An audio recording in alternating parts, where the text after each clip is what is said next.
see if this screen splits and if he pops up now. I did accept him. Let's see. There he is. What's up? The man of the hour. Chris? How you doing, man? Man, you're looking all professional and stuff. You got a microphone and everything. Have you got headphones there too? I'm recording as we record. So we'll have this every way we can have it. Rich Dad Poor Dad, one thing that I picked up from there that just stuck with me when I was younger, before I even had any businesses, I was a student. He talked about how most people will never have that like home run, like a Steve Jobs. You know what I'm saying? So the best thing to do is to diversify and to have multiple streams of income. You know what I mean? So I've always been on that vibe, and you're right. If one thing doesn't work out, you're not stressed about it. You know what I'm saying?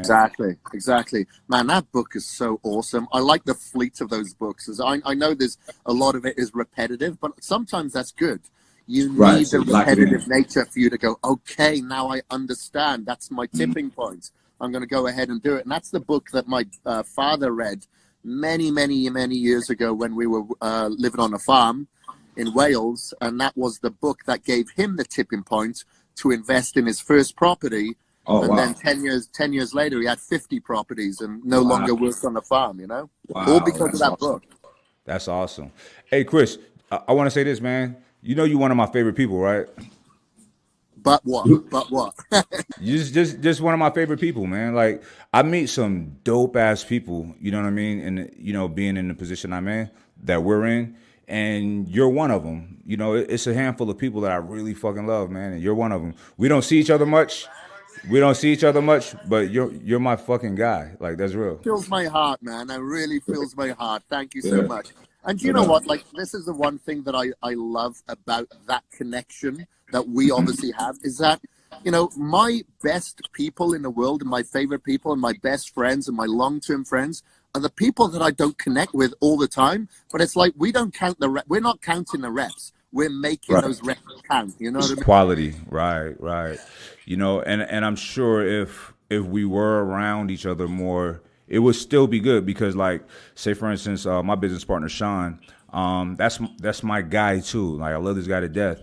And now that we live in the same city, we have a whole routine, a ritual every morning. Like, we meet early, we hit the gym, we hit the sauna, we discussing business, life, like all kind of shit in the sauna. You know what I mean? And then we go begin our day. And it's cool because, like, other people of that kind of high caliber quality of human being happen to be attracting themselves to our little situation, right? So it is growing. Like, I always talk about this. A lot of people say, my circle gets smaller every year, but mine doesn't. You know what I'm saying? I happen to, I'm fortunate enough to come across some fucking amazing people. You know what I'm saying? And it's just like my morning sessions. It's three of us now. It's me, Sean, and the guy named Jermaine. I hope Jermaine listening. But we work out. That's my only social time. Is just training. I'm not one of those people that with headphones. I need to talk. Like, I'm hanging out. We're talking. You know what I'm saying? Yeah. But we do that. We bond through that. We bond in there, suffering in 200-degree sauna and talking. You know what I'm saying? It's like therapy, literally. And, I was seeing a therapist for a while, and I felt a similar energy or a similar benefit of what I was getting from my therapist as from what I got from my guys every morning. You know what I'm saying? With my routine. So it's really, really dope, really cool. Yeah, that's badass. And one thing that I do, like, I learn by observation as well. I observe a lot. And the one thing that I've noticed about you, even though, like, your social circle may be getting out a little bit further, you've met more people along the way, you still have the same pivotal feet of people around you. Same people. Sure. So that tells me a lot about someone's character. Yes. If you've got long-term relationship and there's loyalty there, I see that as a quality. And those are the people that I generally gravitate towards. Like, you've had T in your corner for so many years. You bust him every now and again for eating Chris. Shit and stuff, Hold on, Kris. He just shouted you out, T. Yeah. Look, he lighting up right now. He blushing. T blushing, and he too dark to blush. You didn't sneak out and get more cake, did you? Hey, come here, T. Come here. Hold on. Ask him again when he come over here. Did you sneak out and get more cake, or did you put that shit to rest finally?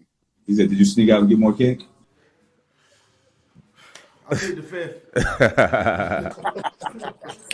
Now he's blushing. Now he's blushing. Yeah, nah. Yeah, man, that's what it's about, bro. It's like, listen, this is life. You know, people are gonna argue. If you don't argue with your friends, it's weird. Y'all don't really love each other like that. You know what I'm saying? Or you're with yes men. You know what I mean? So, me and my people, we had disagreements, but we had all right. T, remember this. Just the other day, we had a conversation, a disagreement, right? And at the end of it, it turned out positive. But I told him, I said, this is good. This is normal in a relationship.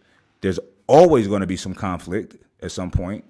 But the right thing to do is to run to it, resolve it, iron out the wrinkles, and that makes the bond that much stronger.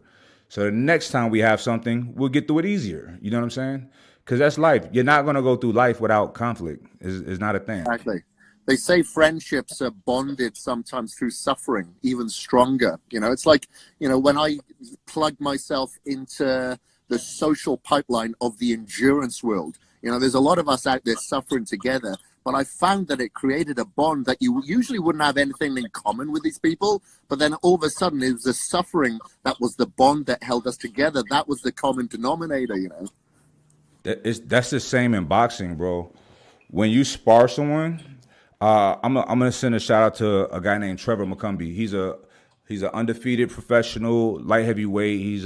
I think he's like 26-0. This guy's gonna be a champion one day. So a couple years ago, when he seen that I was trying to get back in the ring, he shot me a message like, "Hey man, if you ever need some help, you need a sparring partner, I got you." So I was like, perfect. I took him up on that. I went through, and it was a rough, a rough sparring session. You know what I'm saying? But we gained a lot of respect for each other, because we both was in there suffering. I was really suffering. You know what I'm saying? So, but when you suffer with somebody, and if you ever observe fighters, they may hate each other before the fight because it's all the nerves and the emotions. But win, lose, or draw, afterwards, they hug it out. And 9 times out of 10, these guys are friends afterwards. You know what I mean? True, yeah. You notice that. Yeah, you'll see all the hype in the lead up. They're going at each other. Right. And there's genuinely some type of hatred there. Usually, it isn't just hyped up. It isn't just hyped up. Yeah, all that gets quashed. Yeah, because you respect that man. That man stood there to fight. You stood there to fight. The sportsmanship is there, and it's a respect after that. But I think a lot of that is suffering. The underlying factor first of all, the underlying common thread to all human beings on this planet is suffering, is pain. It's something that we all have to deal with over and over. Now, the more yourself, the things that you do, the things that I do, and people in my circle, we put ourselves through suffering intentionally. You know what I mean? So I feel like in stressful situations, whether it be physical or mental, but it's still progressive for us. So I feel like just becoming more and more resistant to stress, you know what I mean? It just makes you a more durable human being, because stress is not, listen, I always tell people stress is good. Bring the stress. I had it was a young lady who, she won a chance to fly out here and train with us and ask us questions, and she was talking about stress, and she was like, she's starting her online business and she's doing okay, but she's like, is it so stressful? When is it not stressful? I'm like, it's always stressful, but that's okay. Stress is good. You know what I mean? And then there's a perspective. Stress, pressure will bust pipes or it'll produce diamonds. You know what I'm saying? It's just how you deal with it. I feel like when people intentionally put themselves through stressful situations, whether it be really hard training or doing an Ironman or a boxing match or even shit like ice baths and saunas, that's building our resolve and making us more sturdy and unbreakable. Exactly. Couldn't have said it better, mate. It's that hormesis, isn't it? Like, it could be like some people say, well, of course, systemic stress will kill you. Well, it all depends what sort of stress that you're talking about. Is there purpose behind it? So, like, if I'm a ballet dancer, I'm going to be training 6-8 hours a day under stress, but that's my purpose. Or if I'm an artist, I'm going to be painting, maybe under stress, who knows, or sculpting, but that's my purpose. So that's a good stress. And like you said, if it's an acute stress, like working out or ice baths or boxing and stuff like that, that's good for you. That actually improves your health. You know, it's that hormesis, it's that fight or flight, you know, and it's toning that vagus nerve is what we got to do, you know, especially when you're thinking about the hot and cold thermogenesis. And it's always good to do these things when you don't want to do it, you know. It's cold outside, it's winter, and you're going upstairs. It's like, damn, man, I just want to get into a warm bed. And you go, no, fuck it, I'm going to get in a cold shower first. Right. And then you'll enjoy that warm bed so much more after. Oh God, yes, that's the thing. That's what. Oh shit. Sorry about that. A call tried to come through. That's the thing, man. Like, people got to realize, listen. The rainy days is okay because there's always sunshine after the rain. You know what I mean? Skin's waterproof, man. And you could never appreciate the sunshine without having rain. You can't appreciate happiness without having sadness, you know? So it's perfect. It's normal. That's how it should be. Yeah, exactamundo. So anyway, talking about stressful situations, well, I'm sure it's not stressful for you, but you just recently, I don't know, like 7-10 days ago, had shoulder surgery, and now you come out of hospital. It's probably good timing for you, actually. You come out of hospital, now the gyms are closed, you got your arm in a sling, yet we've got a lot of people out there that are completely healthy. They've got use of both of their arms, and they're using that as a justification, excuse why they can't progress, why they can't work out, why they can't be motivational, you know. And that's why I got to get Mike on, man, because like, you didn't miss a beat. As soon as you come out of surgery, you're there banging at it straight away, and you don't even bring that much attention to it, because I know that you don't want the sympathy votes. That's not going to strengthen you. It's probably going to weaken you. So I just wanted to get your perspective now on how you mentally adjust for something like this. Is this something that you prepare for before you go under the knife, or is this something you're like, however I live today is going to dictate how I live tomorrow? Okay, so let me give you a breakdown. Well, first, it wasn't my shoulder. It's a partial distal tendon tear. So basically, it's the tendon that connects the bicep to the forearm. Okay. All right, got it. So, you just had the same sling as I did, so I assume it was shoulder. So, and from, speaking to my doctor and all of the research that I've done and my friends done, it says men that are active, once they hit 30, they're very susceptible to a tear, right? But mostly everybody that trains the tendons are not all the way there. You know what I'm saying? So it's just, my situation is I'm sure I damaged it from curls and deadlifts, but the boxing exacerbated it. Did I say that right? Exacerbate. Is that right? Got it? All right, cool. So the boxing and what I was doing in training. So there's a lot of, it's speaking on some nuance in boxing and throwing punches. There's certain times that you throw a left hook. A left hook is probably, like, for me, like my best punch. I can reach somebody from across the ring with it. I can knock people out with it, whatever. But you can also use it as a range finder. You can use it to set traps. Use it, and when you're doing that, you're throwing it not that hard, right? You're throwing it with your arm instead of your body, right? So throwing it with your body, everything's protected, but throwing it with your arm is not. So in this situation, I was sparring two guys this day, and the second guy is a good friend of mine. He's a professional MMA fighter coming up, and he just had certain holes in his boxing that I was trying to help him with. And one, he kept dropping his right hand. So I would just pop him with my left hook, just reminding him, like, keep your hand up, pop, pop, pop, over and over and over, right? So at one point, I did it, and then I felt the pop, right? But I wasn't sure because the adrenaline and you're in there moving around. And in sparring, man, like, there's guys that, in boxing, there's people that, like, they may think they want to do it. They get in there and then it's just like, fuck this, because it's, if you're not managing your breathing right, and it's a lot of things that can make you really feel like you're drowning while you're sparring. So, and punches being thrown at you, and it's a lot. It psychologically can fuck you up. So people do a lot of weird shit to get out of fighting, like faking injuries, this and a third. So I felt the pop, and in my mind, I'm like, I can't stop. I don't want nobody thinking I'm trying to get out of this. You know what I'm saying? But I wasn't 100% sure I felt the pop. You know what I mean?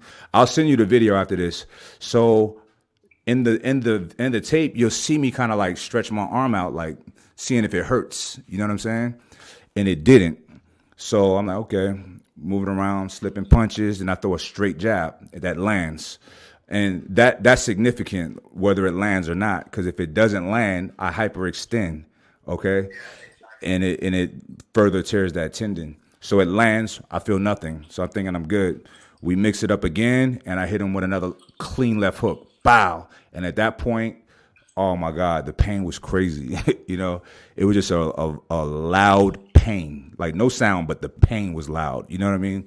So you could look at it and clearly see that my bicep didn't connect down at the bottom. You know what I mean? Now it didn't roll. Thank God for that. Because they said the fascia still held it together, but the tendons were gone. So, but you can see like at the bottom, the roundness, it wasn't there on my left arm, and it was flat right there. It's weird. You know what I mean? So I was like, okay, yep, fucked it up. So, I went to the ER immediately after that, and they don't treat this injury as anything, as an emergency.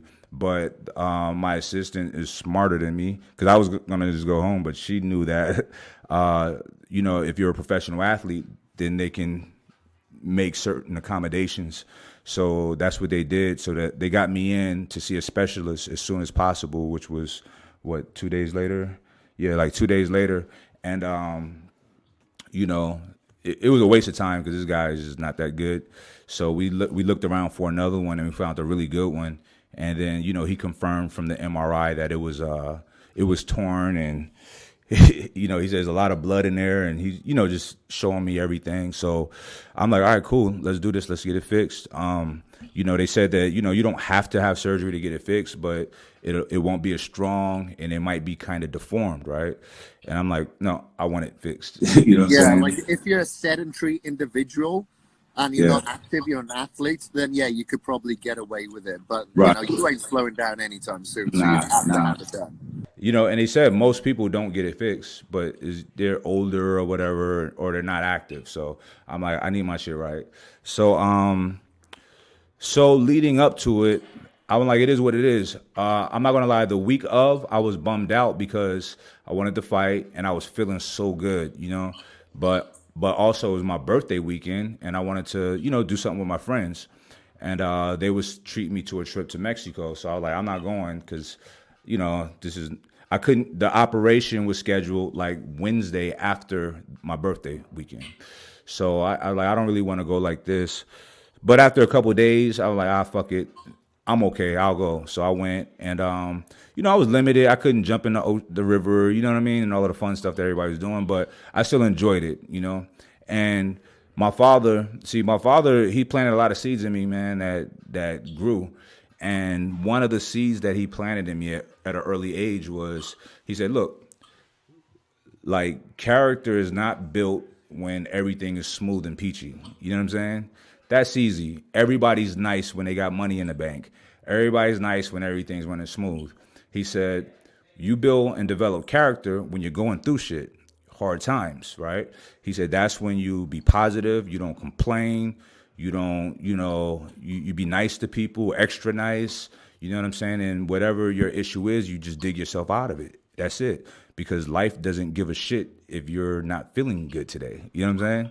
So that my training, my father, man, he did a number on me, man. So that training prepared me for this, and also other things that I've been through in my life. Like, I've been through a lot of shit, and I know that when you deal with it the right way, you come out better. It's better. So in a weird way, I was kind of happy that it happened because, like, cool, this is another test that I get to take, and I know I'm going to pass. You know, the worst part of it was, you know, having my body cut open is not a pleasant thought. You know what I'm saying? So I had never had a surgery like that before, and really never had an injury.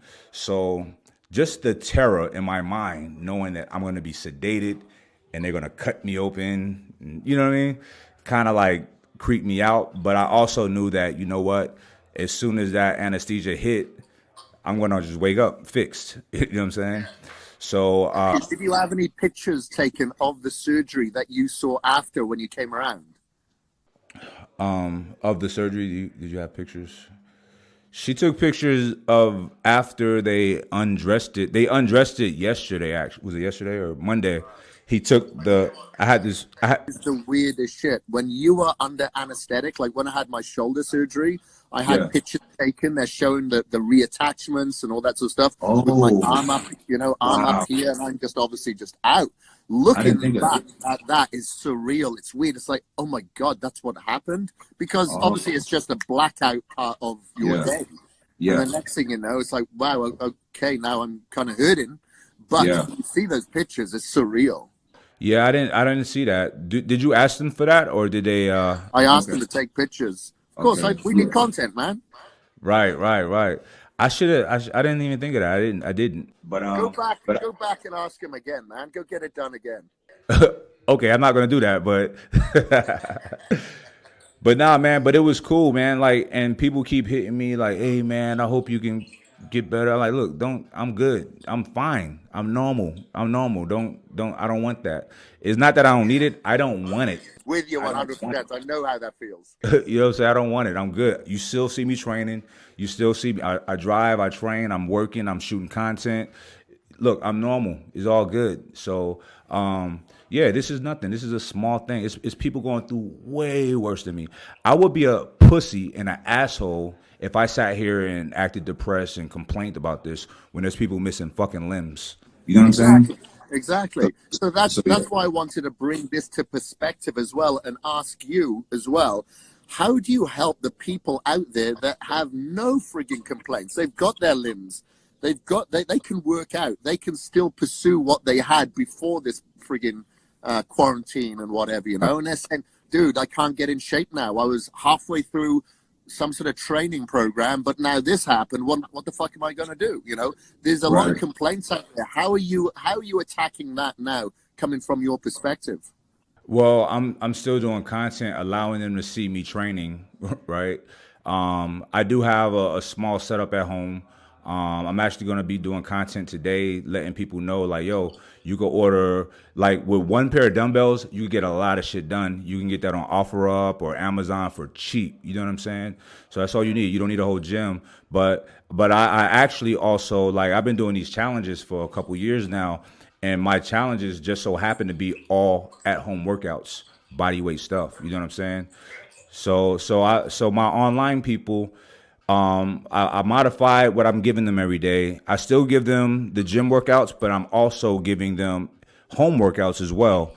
Because some people do have access to a gym, so I'm not going to cut them out. So I'm just providing both. So that's the best that I can do right now. It is what it, and I tell people, like, look, this is the time when you excel past everybody else is going to be lazy. It's going to use excuses. Fucking put your foot on the gas now. You know what I'm saying? So, and that's how I feel with my arm. So I've been eating a fairly healthy diet, but, I'll have my snacks and, and shit like that. But now, I had Sean, Sean's a genius with nutrition. So I had him, do a really legit anti-inflammatory diet that's going to help with my recovery and just like, fuck it. Like, let me knock off this little extra percentage of body fat that I don't need. So when this is done, I'm gonna look like a fucking boss. You know what I'm saying? So I'm gonna let them know, like, yo, this was while I was in a sling. Okay, this is all while. And once this is over and people are back to normal, we'll probably be close to summer. So it's gonna be perfect timing for me to never wear a shirt. You know what I'm saying? So, I'm trying to motivate them with action. Like, you see me, you know what I'm saying, with the sling, I'm still getting after it. I don't give a fuck if it's a gym open or not. because I grew up the way I grew up, we worked out regardless. Every period of my life, I trained. When I lived in the Middle East with my sister, I didn't have. There was a gym, but it was far. So me and my nephews worked out at the house with no weights. You know what I'm saying? We will modify like P90X type workouts and make it better and harder, and you know what I'm saying, shit like that. So, you know, when you're a gym rat and you love being active and this is what you do, you're not gonna not train. You know what I'm saying? It's not a thing.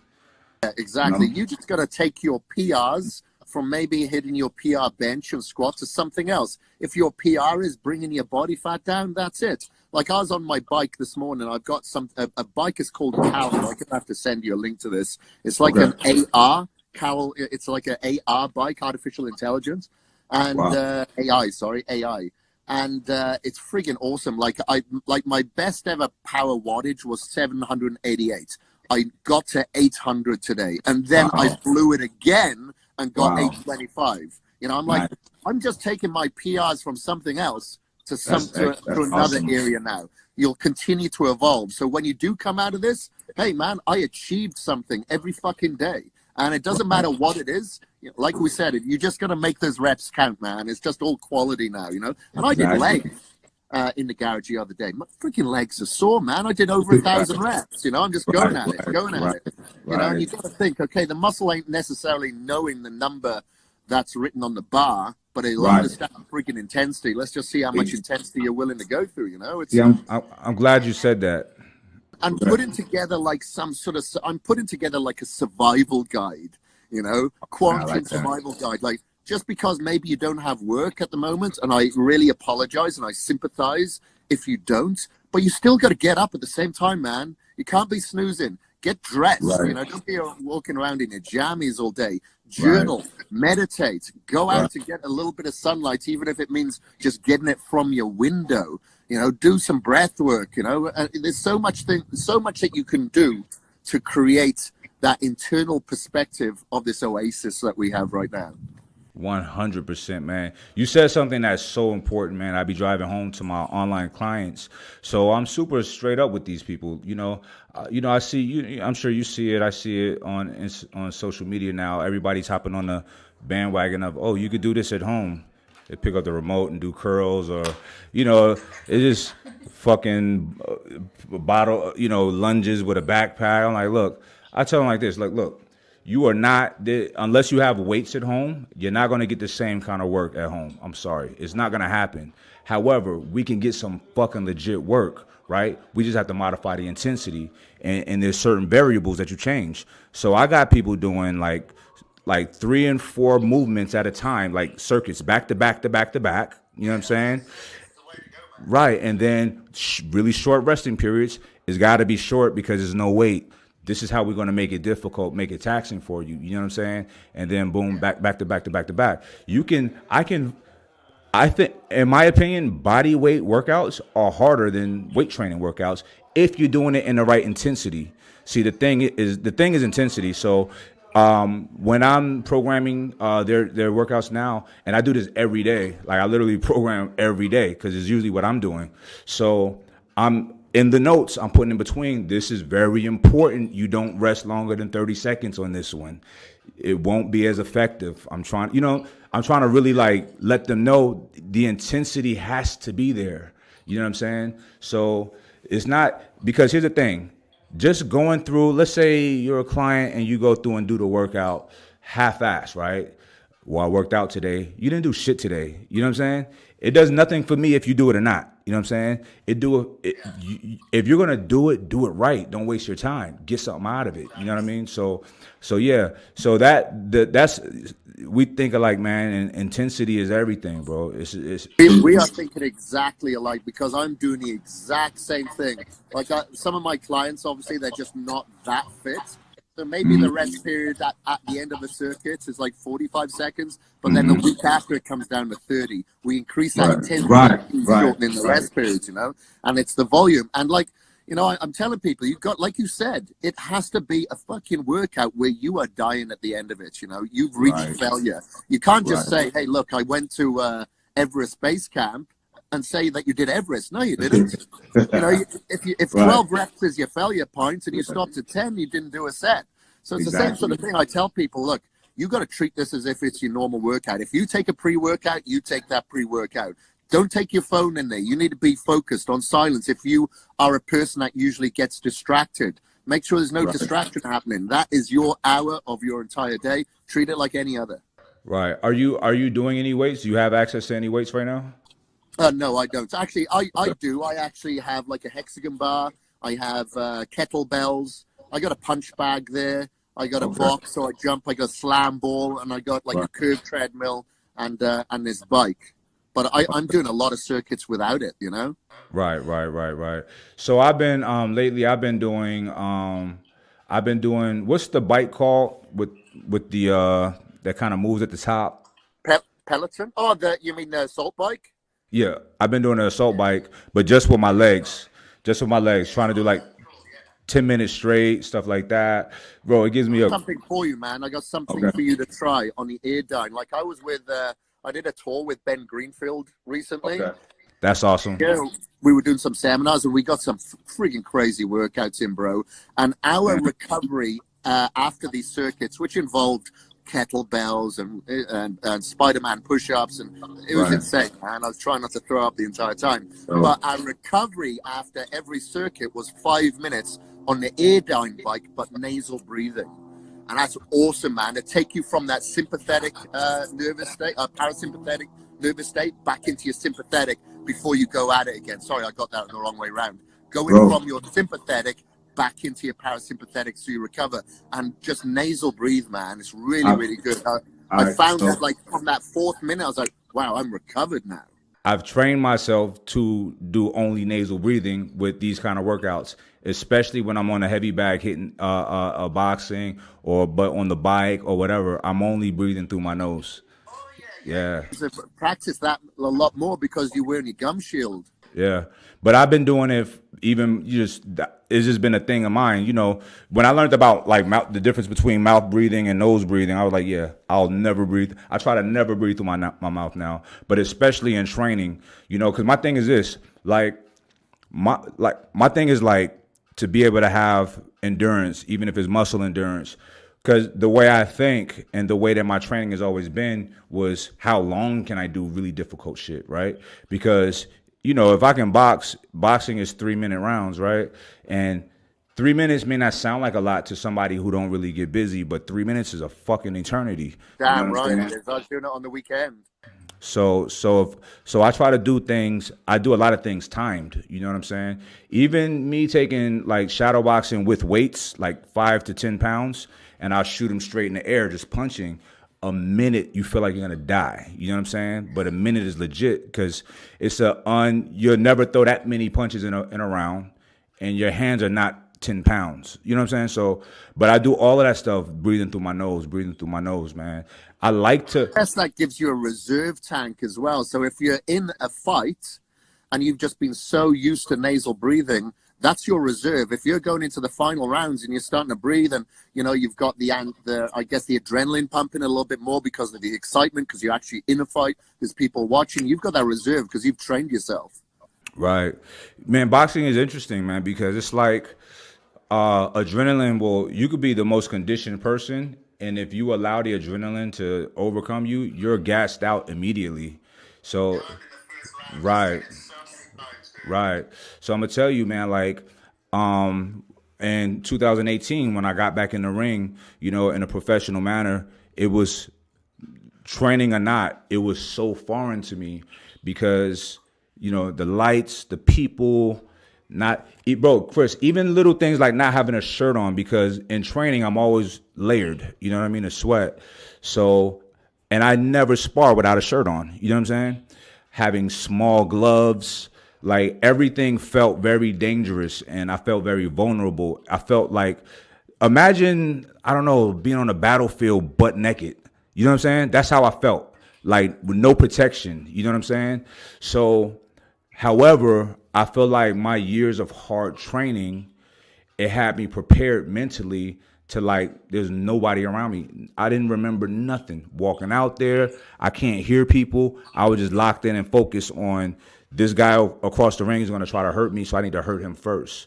You know what I'm saying? So, but I can definitely see how, you know, that kind of stress can zap that adrenaline, paralyze you. Look, I always look, fear is our best friend, fear and stress. Because I don't really look at fear as fear, right? Fear, bravery, whatever. It's just an energy. It's an energy that can shut you down if you allow it, or it can fucking empower you. It's gasoline, it's fuel. And I've learned how to like from as a kid, bro, because boxing, the older you would get, like it became more real because guys are bigger, they hit harder. Because when you're a kid, nothing hurts. You know what I'm saying? Because we don't have power, we're not strong. So you get to 16, shit is different. You know what I mean? And I remember, man, like I would be in there intimidated, but I would breathe that shit in until I'm angry, until I want to. It's like as intimidating as that guy is, it's going to be bad for him because I'm breathing all of that in as fuel, and I'm a fucking breathe fire on that guy. You know what I'm saying? So I've mastered that, man. Like any uncomfortable situation or anything that give me that feeling in my stomach, that anxiety or that fear, I breathe it in as fuel. You know what I'm saying? Yeah, that's interesting. I like that perspective. You know, because like you do see it on various athletes, you know, especially in physicality based sports like boxing or UFC, mixed martial arts, where some people can go in there and they're braggadocious and they're confident, but they're able to see it right through. You know, you'd get people like, remember Prince Nassim Hamed? He was always, you know, getting into the people's faces, but he would see it through towards, you know, until the end of his career. Right. And then you'd see people obviously like Mike Tyson, very calm, very collective. And he didn't come across as intimidating on purpose. He was just an intimidating cat. Yeah, he's different. He's different, man. All that energy, it come towards him, and then he just let it out. And Mike Tyson is interesting because he's one that will openly tell you his most powerful ally was fear. You know, Mike Tyson, him and I have very similar statures, right? I'm an inch taller than him. We're both around in his prime 215 to 219. You know what I mean? In the ring. You know, heavyweights are 6'5" and better. You know what I'm saying? So you're in there with really big men. You know what I mean? So there is a certain that knowing that this big man that you go in there and you try to kill him immediately. You know what I mean? To not get hurt. So he'll tell you that his fear is what made him so fearsome because he was afraid. You know what I'm saying? So, and that's the cool thing about boxing, man. And a lot of boxers, they're very emotionally honest. Unlike tough guys. Tough guys are just, they're world beaters. You know what I'm saying? Nothing phases them, whatever. But a boxer will tell you, man, like, no, I'm fucking scared. If you're not scared, there's something wrong. You know what I'm saying? Now, you're scared, but you made an agreement to go to battle. So you're going to do it. That's where the bravery comes in. You know what I'm saying? So, and you go in there and you prepare properly and you try to do everything you can to come out on top. So yeah, fear is normal as fuck. You're not a coward to be afraid. You know, that's a normal emotion. You got to experience fear. You know, that's what kept human beings safe for thousands of years is fear. You know what I'm saying? It's an intelligent attribute to have. Yeah, for sure. And just being aware of it and being transparent, you can actually admit that, and you're not going to lose any testosterone. You know, your alpha status is not going to go down. If anything, right, it's going to go up. You know, like I remember, this is going back in 2007, I believe. I went to a prison with Branch Warren and with Mark Dugdale. We were doing a feature in there. And I remember Branch saying, you know, all you guys here, you think you're badasses because you got your ass here in the first place, you know? He said, being a badass is taking responsibility. Taking responsibility of your actions, admitting to those actions, being responsible for your family, for your kid, or anything like that. And I thought, wow. And people, you could see the light bulbs starting to go off. It's like, okay, here's some badass guy here telling me I'm not badass. Right. And this is how I become badass. Right. And it just changed people's perspective. And I thought, wow, it's as if these people had never had any teacher like that. And sometimes it is the obvious that we need to be told for us to have that aha moment. The light bulb goes off and goes, shit, man, this guy's more alpha than me. I can be alpha too, you know? Yeah. Yeah, man. I have first-hand experience. You know, I'm very transparent, and I spent some time locked up, and it was at a period I was locked up, but it was from something from years ago that I had to deal with. At this point, I had already changed my life. Everything was all for the better. So I'm in there with a different perspective. So when they see me, I'm looking like I'm looking now. So it was a lot of chatter and and on the West Coast and the jails and prisons everything is very racial, and it's set up like that by the guards. They really try to keep everybody at odds with each other. You know what I'm saying? So there's always a leader or they say a spokesperson for each race. So the blacks, they wanted me to be the spokesperson immediately, and I'm like, nah, I'm good. No thanks. But the other guys, like the head of the Mexicans, they would come to me still to resolve things because they respected me, right? Because I wasn't a knucklehead, you know what I'm saying? And then the white guys, my cellmate was white, and he liked me, and we liked each other, and he would tell me like, yo, at the meeting, when anything pops off, everybody's gonna jump you. I'm just letting you know right now because you're big. So like, I ain't worried about it. Like, I literally had no fear in there, and not from a tough guy perspective. I had no fear in there because I knew that that's not my world. I knew this is all a test, and I gotta pass it. I can't fail. I gotta walk properly, talk properly, do the right thing. And I just feel like I'm okay. For some reason, nothing worried me, nothing concerned me, right? So everything started. Let me ask you this. Sorry to interrupt you. Yeah. But like you had a friend that was a white guy in the cell. Let me get this right. But in the community, in the communal sections, like, you wouldn't be able to sit by him, correct? He'd have to be with the whites. You'd have to be with the blacks and Mexicans would have to be together. You could not intermingle. Traditionally, but people will talk, make deals, whatever. That's not looked down upon, but so like let's say you ever see Cali Muscle videos when he's doing the spreads, these long, like, that's real, and it's fucking great. So everybody gets commissary depending on where you're at once or twice a week, and commissary is just like outside food, like noodles, chips, Snickers. It's really junk food. It's really stuff that's bad for you, but you want it because it's like your only taste of freedom. You know what I'm saying?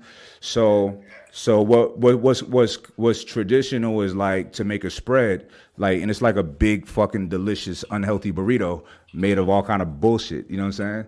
So, but the rule is, you can't feed another race, right?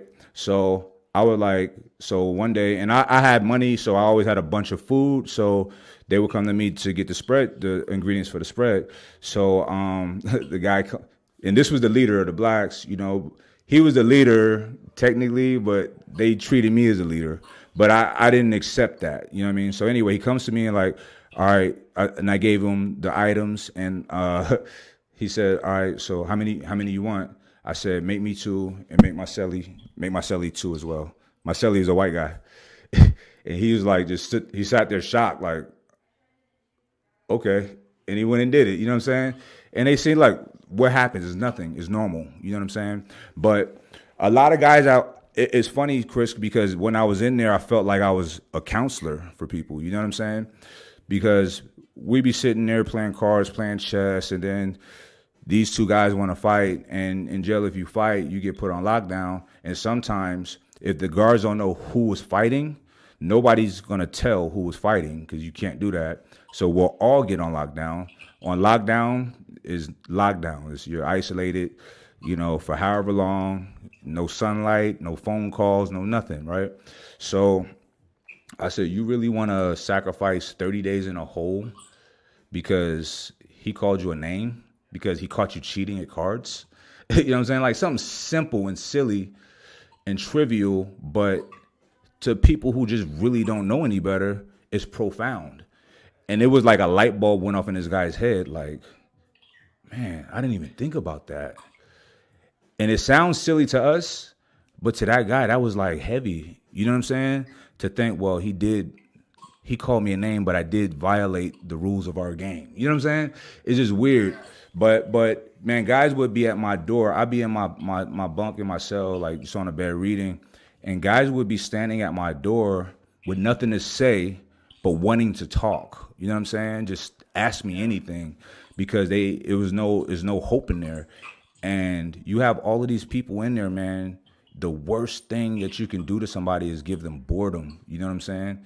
And nothing to do. And you have no concept of the time. You don't know what time it is. You know what I mean? There's no TV, there's no nothing. And this was like in it's different levels, and I was in the max security, so it's really nothing in there. So it could drive you crazy. So the fact you think so, but it zaps any desire to do anything. Yeah, you're not motivated. I made myself work out, but I really didn't want to, man. I didn't want to do shit. It's depressing is an understatement. You know what I mean? So and you're not. I knew that I was going to work my situation out, and I did, but I was sad by the people in there. Like, their lives was fucking horrible, and nobody cared. Like, there's a huge portion of our society that people don't know exists and don't give a fuck. You know what I mean? Yeah, I got a bit of an insight to it just about 5-6 weeks ago. I was down in San Diego before I went over to India. I was down there for some sort of convention and a seminar, a nutritional seminar. And I met up with, do you know Wes Watson, who's down there? No, I don't. Check this guy out. I'll send you a link. He was just on the London Reel, you know? And he was locked down for 10 years. Mm-hmm. And it really changed him. It changed his perspective. And he's kind of in the same game as us now. He's helping people online, and really changed his life around. Very polarizing character. And he spoke about some of the different things that you were just speaking about right here. But, one of the things that kept him going was still getting up early in the morning and doing his burpees and whatnot, having to get up in the morning to have some type of structure, because like you said, the day's kind of just going from one to the next, and you're just biding your time. All right, so that concludes the live with Kris Gethin. That's my boy.